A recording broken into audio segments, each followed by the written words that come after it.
Hi, my name is Katie Krummick. I'm one of the lecturers for the Design Thinking for Social Innovation course. This is the lecture for week 2. And what we're going to be doing today is reviewing the definition of social entrepreneurship, exploring the relationship between social entrepreneurship, leadership, and design, and then thinking about how this relates to you and your identities. Okay, so to start, I want to begin with this quote from Kim Atler that says, "A social enterprise is any business venture, nonprofit or for profit, created for a social purpose, mitigating or reducing a social problem or a market failure, or perhaps an environmental problem, and creating social value while operating with reference to the financial bottom line and with the discipline, innovation, and determination of a for profit business." So, as we discussed last week, this is kind of review.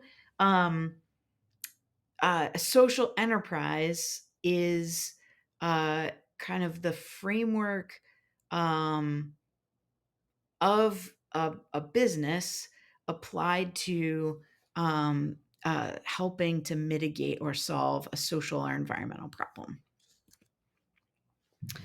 And then there's this quote: "Unless a nonprofit is generating earned revenue from its activities, it is not acting in an entrepreneurial manner. It may be doing good and wonderful things, creating new, vibrant programs, but it is innovative, not entrepreneurial."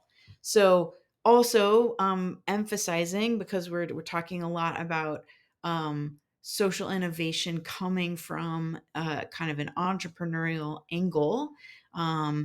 That it's important to say that um, the most entrepreneurial models for a social innovation initiative have some kind of earned revenue um, process and are not just only kind of surviving by grants and donations, as we discussed last time, those different models.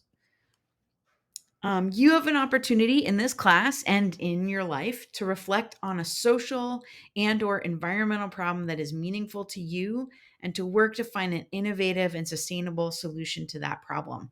So, as I mentioned before, you're going to take an opportunity in this course over the quarter to select a problem that is connected to your life, that's meaningful to you, and then use design thinking to explore that problem and come up with potential solutions. Think about how it might fit into an entrepreneurial model. And you'll do all of that work. And then at the end of the course, you'll reflect back on everything you learned and kind of present your idea that you get to. So we want this to be very much based on your interests and your life and your what's valuable to you. And so we want to give you that opportunity to select a problem that is connected to you to work on. So you have the opportunity to become a social entrepreneur. For some of you coming into this course, you may already have an idea, you may be working on developing it. And for others of you, you may have no clue what you want to work on. And either one is okay. We just want you to, again, take the opportunity in this course to explore what this could mean for you, or to continue to further a project if you already have one in mind. So, social entrepreneurs commit to creating and sustaining social value, not just profit. They see and pursue new opportunities to pursue that mission. They continuously innovate, learn, adapt, and improve. They act boldly without being limited by current resources, and they exhibit heightened accountability to the constituencies served and the outcomes created. So again, you're as a kind of social venture, a social enterprise, you're driven by these values and the mission and the change that you're hoping to create in the world. And you're using some of these business principles demand market driven successes to further that solution and bring it into the world. And you don't have to start your own organization to make an impact. So, I want to talk for a moment about intrapreneurs and how this connects to leadership. So, um, obviously, if you start a social enterprise and are able to have success with it, you are going to be a leader in your community, in your field. You're making something happen. Um, and we have a strong value in American culture of people who become entrepreneurs and can create that value in the world. And I'm here to say that there are many ways that you can act very entrepreneurial from within inside an organization and demonstrate very similar leadership to make change and make things happen, even if you're not starting your own social venture. So I've actually never started my own business, but I have time and time again from within a job that I already have, looked for opportunities, looked for gaps, and figured out how to fill those gaps and make change for the organization and thus advance my career. And so I'm very much an entrepreneur where I'm using those kind of mindsets, but kind of working within a system. Being an entrepreneur means acting like an innovative entrepreneur, but within the ecosystem of a larger, more traditional organization. Social entrepreneurs and entrepreneurs are leaders. Um, and so now I want to talk about how that connects to design and design thinking, right? Because this course is actually design thinking for social innovation. So I believe that if you make decisions that impact other people's experiences, you are a designer already. So the practice of design thinking or human-centered design, the practice that I follow, is really about thinking about people's needs, thinking about people's experiences, and then working to meet those needs or improve those experiences, and that counts as design work.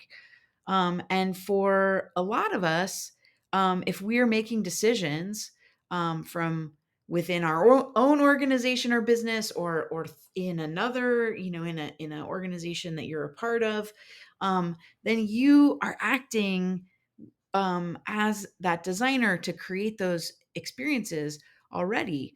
And the thing about design thinking is that it can help to support you in that effort, right? So, design asks you to consider or reconsider how the decisions you make impact the experiences of others. And we want to help you use the tools of design to amplify and accelerate your work of making um, experiences for people better, more equitable, more just, and more in line with what they need and want in society. So again, design thinking leverages the methods and tools of design to help non-designers creatively solve messy, human-centered problems. And so, in the mural board and throughout the kind of framework that you're going to be working to work on exploring your problem and coming up with solutions, those are all methods and tools from the design thinking methodology. Um, that doesn't make you a kind of professional product designer or UI UX designer, right? This isn't a class that is training you in technical skills, but we're borrowing from those fields and applying those tools to these larger social problems. So I have some examples of how that's worked in the past. One of them is in government. So this are actually friends of mine who started an organization called Sevilla, and I would highly recommend Googling them. They're based in Detroit, and they do a great job of telling the story of their work. and what goes behind the change that they're working on making. But their organization focuses entirely on using human-centered design to improve systems for stakeholders, primarily in the government. And so their very first project was reimagining, redoing the application for social services in Michigan. And when they started, and you can see this long piece of paper, it was this massive document that you had to complete. It had very confusing questions, very personal questions. It had a lot of redundancy. And so they went through and learned from stakeholders and made adjustments and then improved and streamlined the system so that it was much less work to do, much more straightforward. And they saw that the number of people who were actually able to complete the application and receive social benefits went way up. So this is an example in government. And then this is an example from corporate America. So in 2010, after the Great Recession, Frank Kern, who was leading the company at IBM, said, coming out of the worst economic downturn in our professional lifetimes and facing a new normal that is distinctly different, CEOs identify creativity as the number one leadership competency of the successful enterprise of the future. So in this corporate context, leaders were realizing that they needed to have employees who were able to act in entrepreneurial ways and bring creative problem solving and design skills to the work that they were doing. And you can see here that there are many different types of organizations that have used design thinking to drive innovation. Everything from for-profit companies like Airbnb and JetBlue and Pepsi to the UN, the Gates Foundation, and other social enterprises. And I put this cover from the Harvard Business Review in this lecture because you can see in the headline it says it's no longer just design thinking is no longer just for products. Executives are using this approach to devise strategy and manage change. So this again points back to what I was saying earlier of how I use design thinking to understand a system and people's needs and wants and desires and motivations within a system, and then to meet them where they are and improve their experience and improve the success of whatever we're trying to do.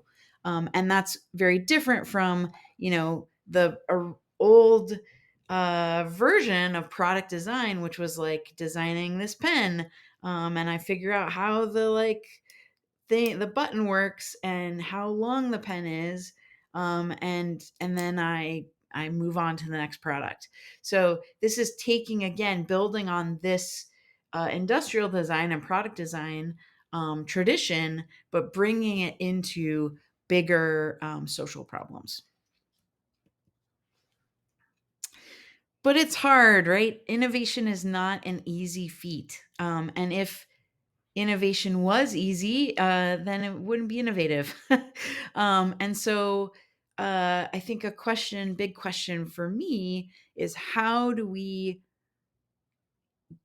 have the confidence to move forward and take risks and get to innovative solutions when it is so hard and so kind of risky?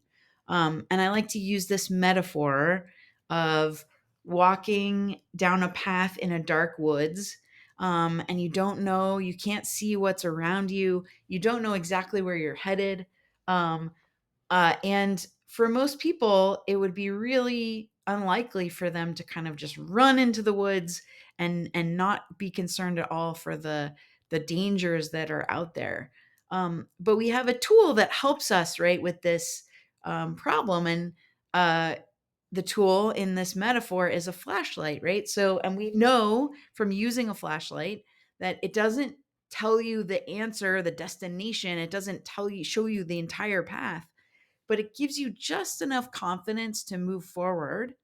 And as you move forward, it lights a little bit more of the path.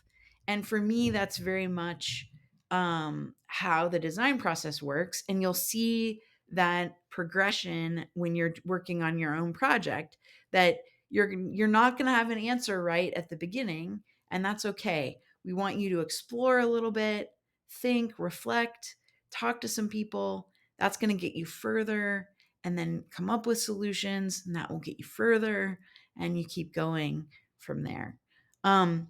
But this assumes, right, that people want to be out of their comfort zone, and out on the edge of the woods. And for a lot of us, it can be scary to go out on that journey.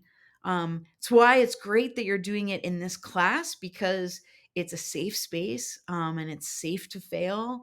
And if you put in the effort and do the design work, and at the end of the quarter, you feel that your solution has failed, and is not what you expected it to be, as long as you have learning from that experience, you'll get all the credit in the class. So this is a safe place to kind of go out of your comfort zone, leave the cabin, and start on that innovation process. Um, it's even harder to decide to leave the cabin when there are real perceived threats outside, right? And this is the only pun I think I'll make in the entire course, but the question for me is, what are some of those barriers to innovation? What is keeping people inside the cabin? And I have some examples. One is path dependence. So it's kind of the idea of getting stuck in a rut, right? Or like stuck with the idea that this is how it's always been done, this is the way it is, and we can't deviate from that path. So that's one barrier.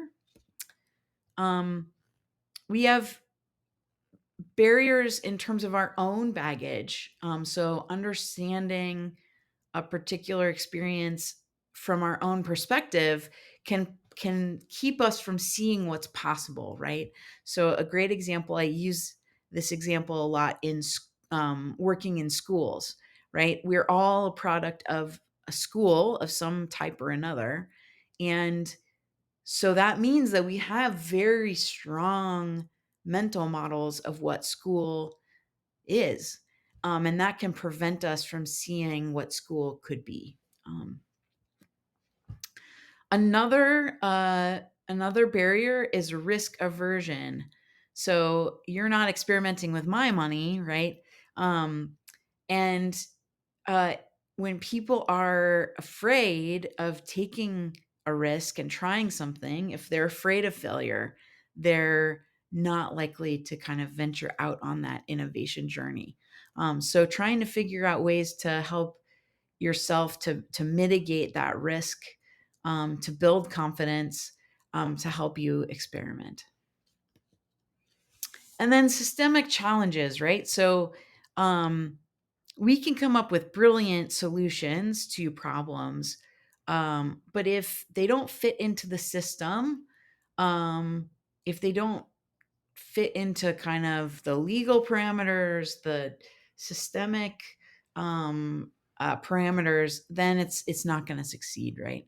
So as designers, we have to look at what are those challenges in the system, and how can we address those with our solutions, while also opening our mind and thinking differently about possibilities. So, how do we let go of our assumptions, feel comfortable taking risks, and get energized to tackle systemic challenges? For me, one way, a very powerful way, is design, and using those tools and methods of design, to explore and experiment and push on potential new innovative solutions. How do we lead through challenges of tackling complex human problems, right?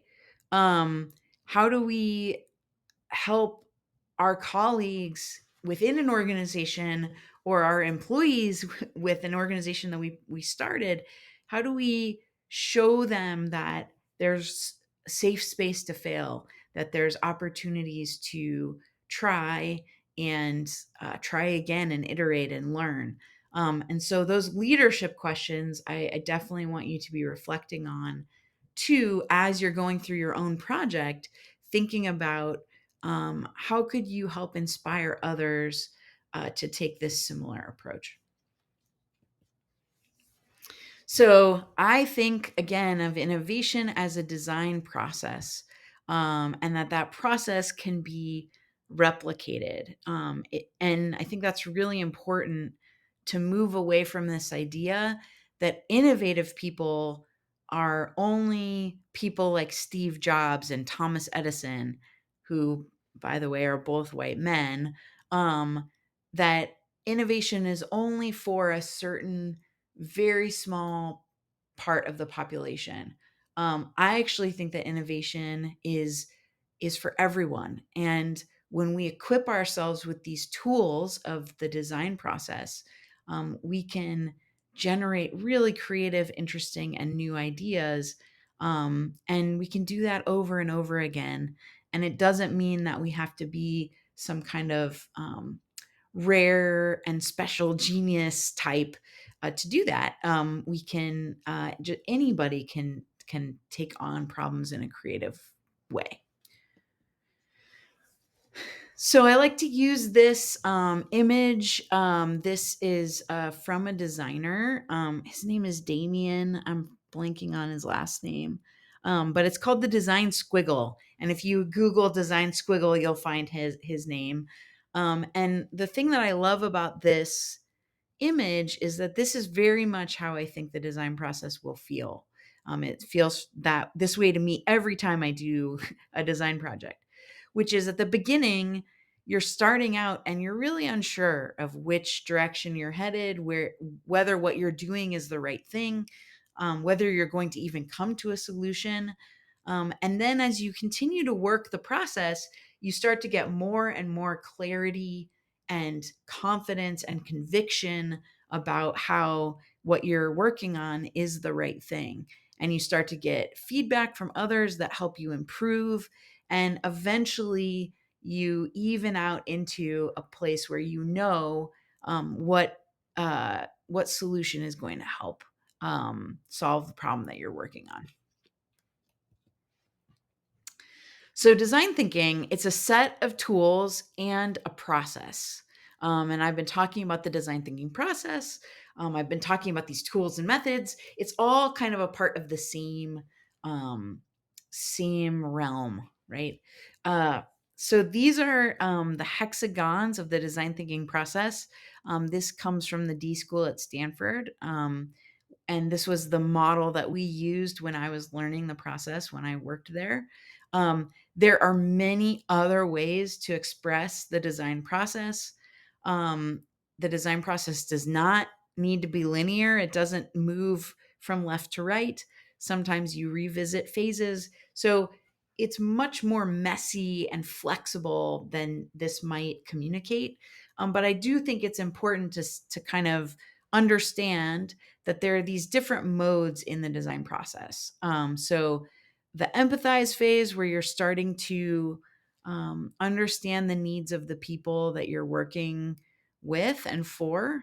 And there's kind of a phase before empathize, which you'll see in your mural board, where you gather up all the contextual information and prepare to then go out and connect with stakeholders and empathize with them. You take that data and you synthesize it and you define the problem that you want to solve.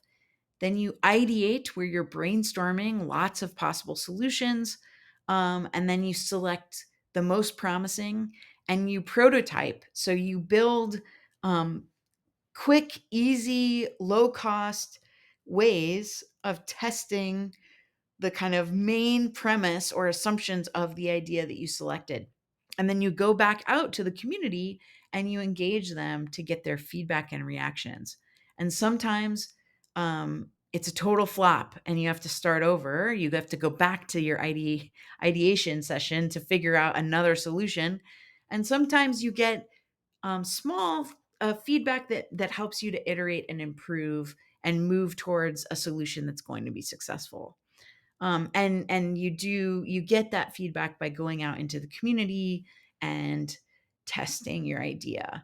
And then there are a couple other phases which you'll see in the mural board. One is planning to implement. So how do you move from this exploratory design thinking process into planning to implement your solution? And then storytelling, which is a way to frame and share your solution and the impact that you think you're going to see so that you can get people on board with you, and either supporting you with investments and money or with their time. So it's a way to pitch your idea, but doing it from a very human centered perspective, because we have this design process that's grounded in empathy and understanding the people that you're working with. Um, you can see here, there's a bunch of little small bullets here of all these different design tools and methods. And I just want to share this with you to show you that there are many ways to do each of these phases. There's no single way. We're going to be focusing on some specific tools, which are in the mural board, but those are not by any means the only tools available to you. And there's actually tons of free stuff on the internet and books and other things that you can find if you're interested in learning new tools and methods as well. So, kind of like what I was saying before, design thinking is an iterative cycle, right? So, it is not just starting with empathize and moving through the 5 steps and then you're done, right? A lot of times, when you get to a solution that you want to prototype and test, really what the testing is all about is empathizing with the people you're working with and for again, right? But this time you're doing it with an idea in mind, and you're getting their feedback and their response. And that is another form of kind of empathizing with them. So this process goes through many rounds. It can be nonlinear. It really depends on the project that you're working on, and what you're learning about the ideas that you have. And so, just like I was saying, like this is really this cycle of empathy, or empathy in action, right? So you go and you listen and you learn from people, and then you turn that into something and you try it out. And then as you're trying it out, you're listening and learning from someone again. And then you go and iterate and then try it out again. So at the end of the day, it really boils down to these kind of two modes of empathizing, listening, learning, and then trying, experimenting, and then empathizing and experimenting. Design thinking is also a cycle of divergent and convergent thinking. And what we mean by this is that there are these moments in the process where you're going very wide, right? Like empathize, for instance. You're working on a problem and you're asking people specific questions, but the goal of the empathy work is to let the stakeholder take you where they see the need, what they care about. And so that can mean that you can open up your project in all of these unexpected ways, that you might not have anticipated. So in that empathize phase, you're kind of flaring, you're diverging in your thinking. And then in the define phase, you need to take all that data and make sense of it and start to focus in on a problem that you want to solve. And then with ideation, you go wide again, you brainstorm lots of possible solutions, and then you select and you focus in, you converge on a specific idea that you then go and prototype and test.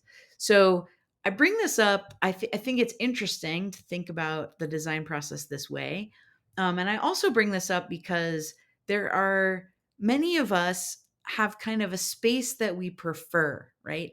Either we prefer the flare, the divergent thinking where all possibilities are on the table and anything could happen. And some of us prefer to be in a more convergent space, that's a little bit more bounded, that's a little more focused, that has clarity of kind of purpose. So I think the interesting thing about the design process is that both are at play. And I think that it's good practice to understand kind of where you're most comfortable and where you're least comfortable, and just notice, what does that feel like? How do you move through those spaces that are maybe more uncomfortable for you, as you do your project? And design thinking is both a process and a mindset, or a set of mindsets.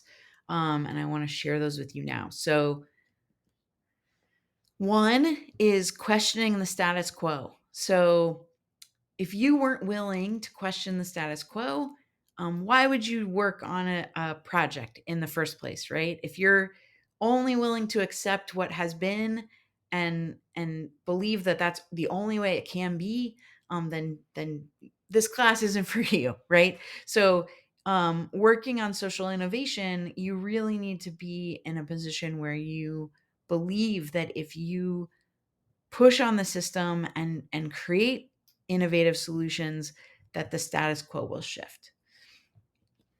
Another one is approaching problems with optimism, and this is kind of similar to questioning the status quo. um, you have to believe, if you're working in this social innovation space, that if you come up with um, interesting innovative solutions that resonate with people, that you will be able to move the needle, right? That you have the optimism that you can make a difference. Embracing ambiguity. So that goes back to the kind of flashlight example, where you're not going to know the answer at the beginning. In fact, you don't want to know the answer.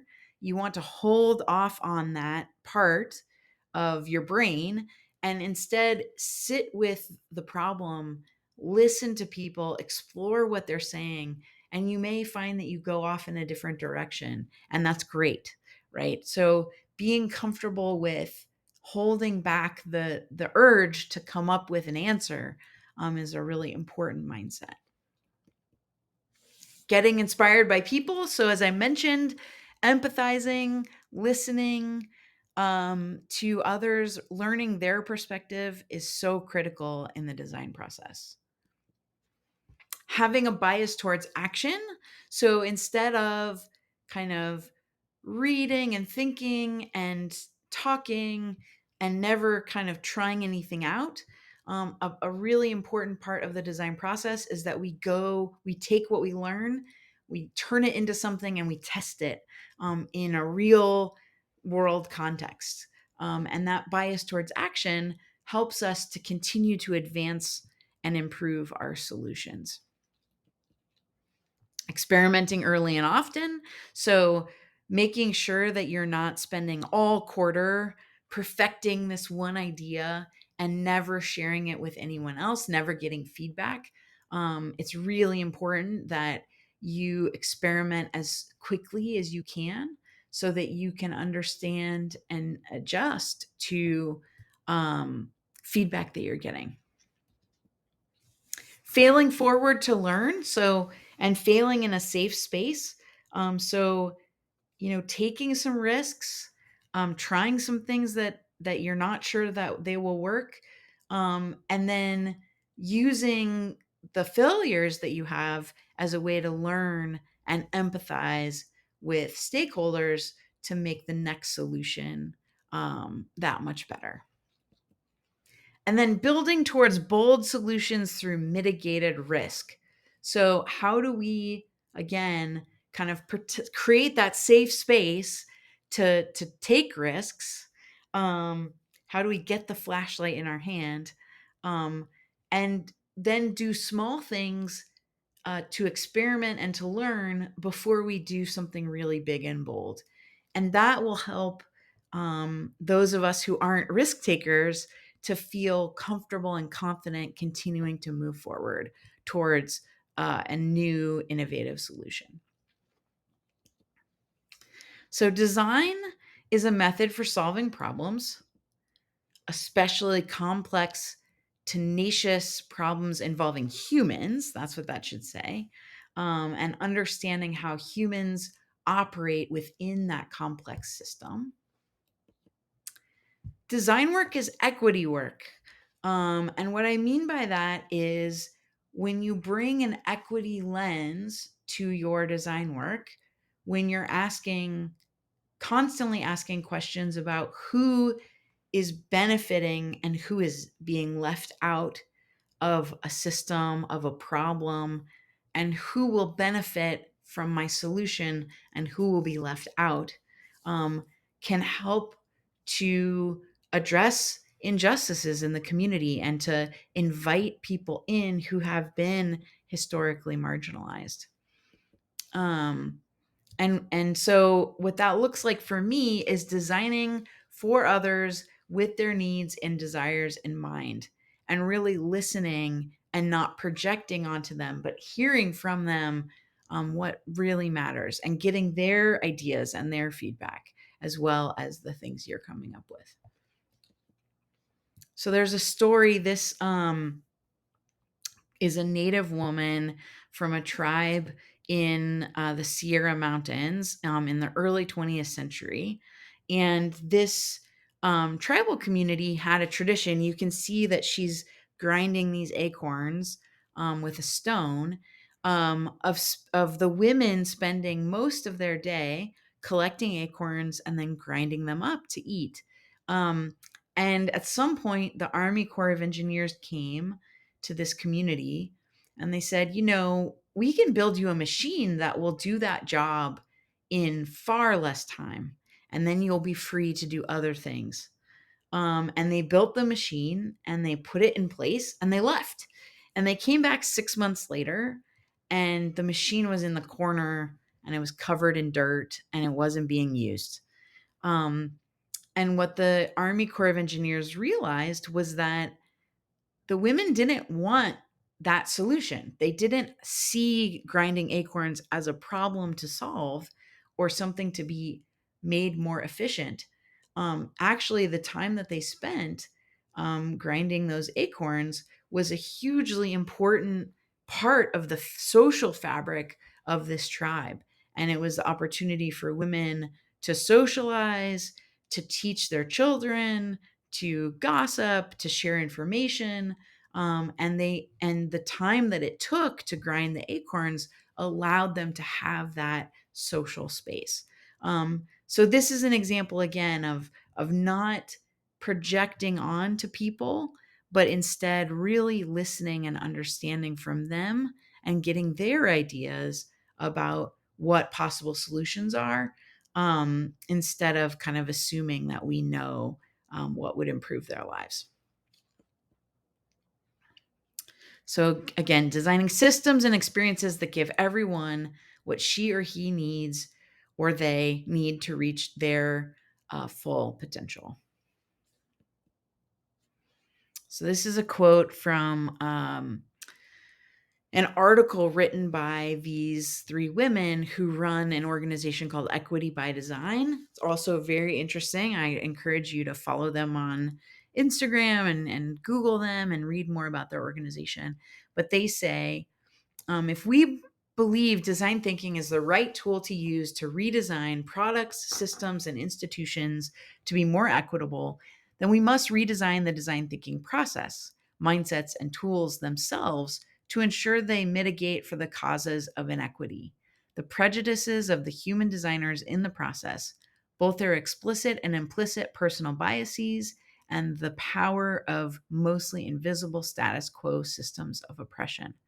So, again, how do we bring that mindfulness and awareness of who's benefiting, who's being left out in our design work so that we can further dismantle these systems of oppression and work towards a more just society? So design work is also systems work. Um, and what I mean by that is making strategic changes to the system to create new possibilities.